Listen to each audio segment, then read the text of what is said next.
I want anyone who's been through what I've been through or anything similar to know this.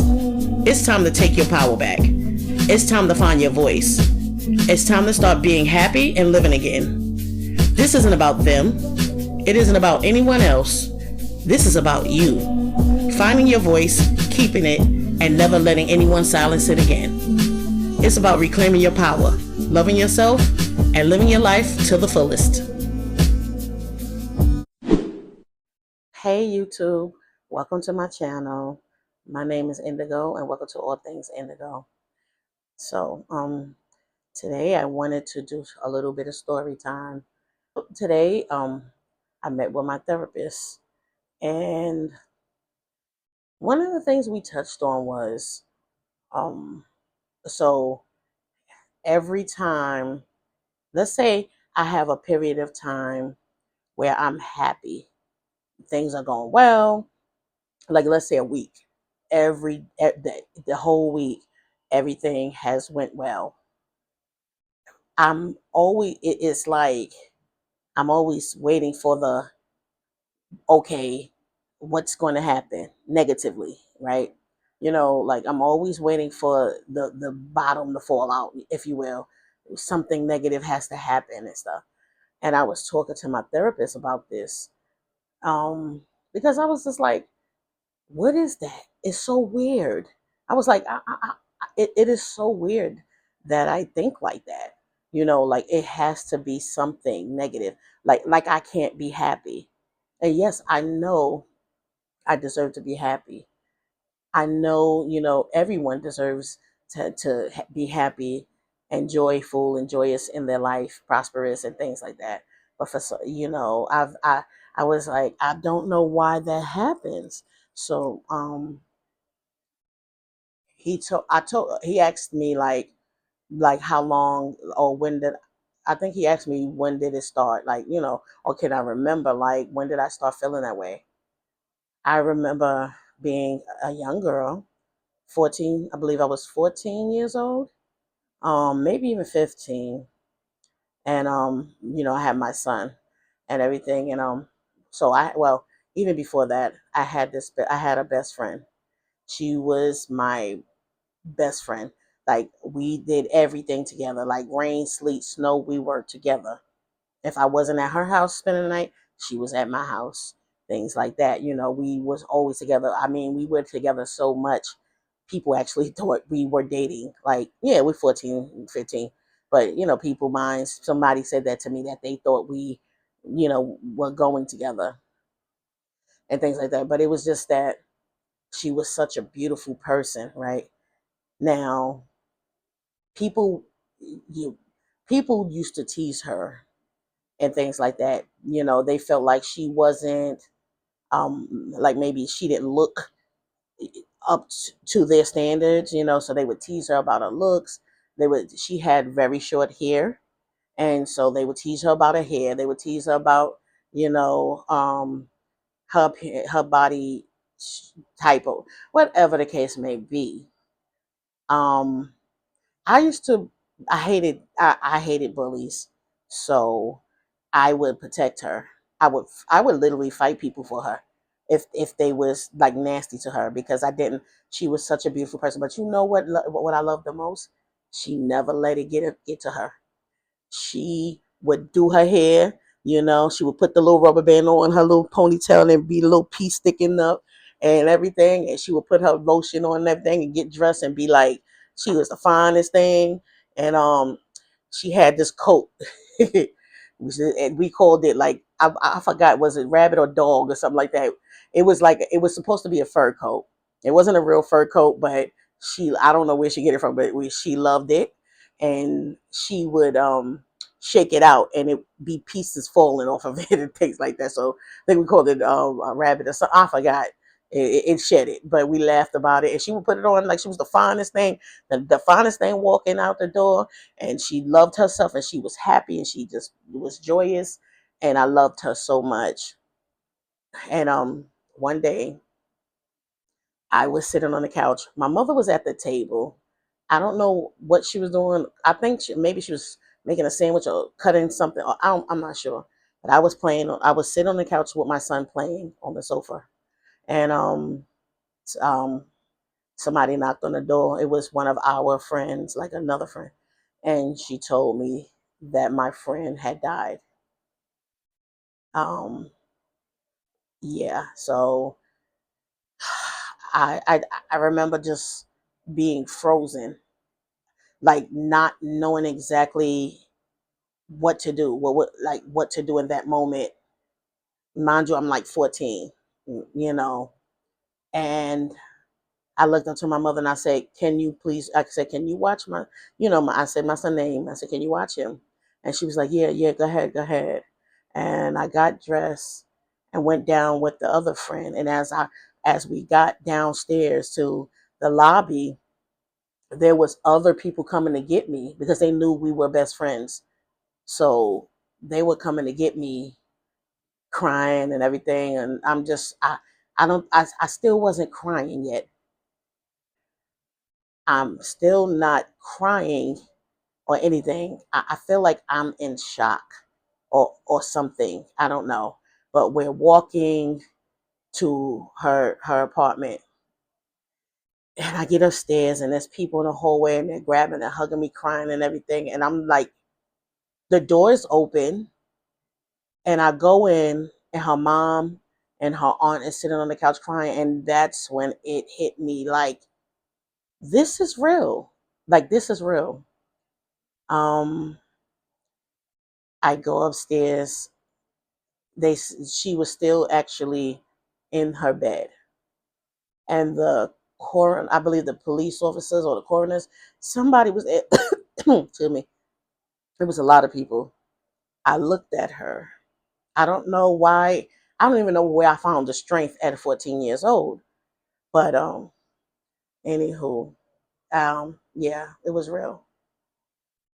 And the discussion I had with my therapist, he asked me, did I get to grieve her? Did I get to mourn her? Did anybody talk to me about how I felt back then?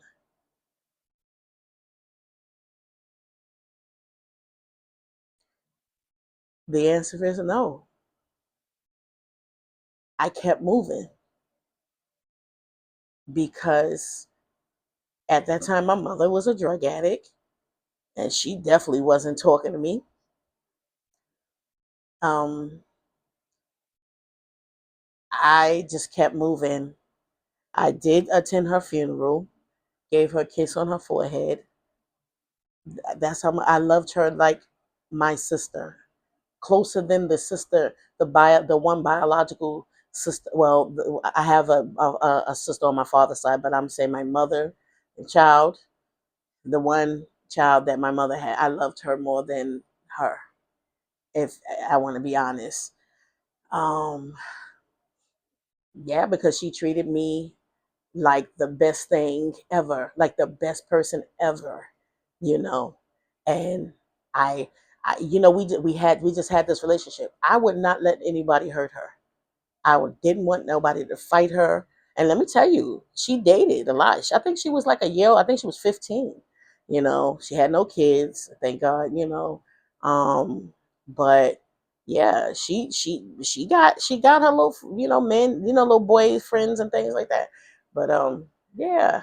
And I thought about it today, because the night before I saw her, like I wasn't with her that night. I was with the other friend that came to get me. We were on our way to Coney Island to the rides, to get on rides and things. She was coming back, and she was happy and she was smiling and everything. And yeah, so happy. She was happy. She was smiling. Um, and it's like after she passed away, um, I every piece of happiness I felt I felt I was scared to be happy. Like something would happen to me. I don't know why. I think somebody actually told me like, "Oh, people be happy before they pass away. Something, young kids always, we like kids would make up a lot, but I believed it, and I was scared for a long time to be happy, right? And even when I would, um, I just, after everything, all the turmoil, all the abuse, mental, emotional, and physical, I, every time I was happy, I felt like I was not supposed to be happy. That is that is just, it's, I don't even know, like, it's just, I found it to be weird, because recently, like I said, I've been on this journey, to heal myself, to heal my inner child, to mentally be in a better place, right? No, trying to. So I was so scared to be happy and take pride, be joyful, be happy, be, just be in the moment, and uh marinating it, if you will. I was saying, dealing with depression and everything like that, my, and then anxiety and panic attacks. My therapist told me that, that it's common, because for so long, when you're dealing with depression and anxiety and panic attacks and different things like that, um, when you find joy, and it's happening back to back, it's like you found comfort in feeling depressed, and being in this constant state of lowness, and sadness, that you're like pushing away the joy, because you found comfort in the depression and things, and being sad and down. And I'm just like, wow, wow. And it makes total sense. Like, I was finding comfort in the dark, because I got used to it. So now that I am finding happiness more and more, finding my joy and my power, it's almost like, sadly, it's almost foreign. And that is sad, not taking pity for myself, but just like, it's sad to think that, you know, there are, and I'm pretty sure there are people out there who deals with this type of thing, who deals with this. Like, although I get on these videos, and I'm like, I'm happy, I'm smiling and stuff, because I found joy, in making these videos. It's actually, although I want to help other people, it's really helping me. So, um, I just, I get on these videos, and I'm happy, and I'm trying, I'm just, I have, I do have, like, by nature, a joking spirit, personality. But a lot of times I used to use it as a mask, a defense mechanism. You know, people, when I was dealing with like deep depression, I would walk out my building, my development, and just, I'm high, I'm smiling, everything, and yeah, girl, and all the while dealing with these deep, dark feelings, sadness and loneliness and things like that. So I wanted to share this story. It was very um, eye opening for me. It was very eye opening for me to realize that I never even healed from that. And the one thing is, I've never visited her gravesite. And that's one thing my therapist suggested, that maybe I go see, just, maybe bring some flowers. And I would love to do that, you know. I do, because I'm spiritual. So I do talk to, like, I mean, there's times I took, because I just thought about her recently. Her birthday is actually coming up. I think about her a lot. Not that, but I'm just saying, recently I was thinking about her a lot and things and the funny things she used to say and things. Her, my grandmother, and my adulthood best friend. She had passed away also. Um, and I cry. Yeah, I did go through a lot. But my childhood friend, yeah.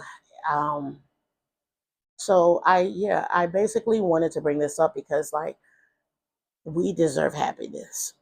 You deserve happiness, joy, and things. Like I always say, find the joy in the littlest things, you know. And I'm going to continue working on me and working on the things that are triggering to me, that are that brings me sadness. I'm going to uh, make sure I turn it around and find joy and think about the good times and just make peace with those things that I never grieved over or had made peace with. So everything is a one day at a time thing. I feel like, being depressed and, having anxiety and things like that, for so long, it's like a drug, in a way, because it's like every single day, just like an alcoholic, every single day is a fight. And a drug addict, every single day is a fight.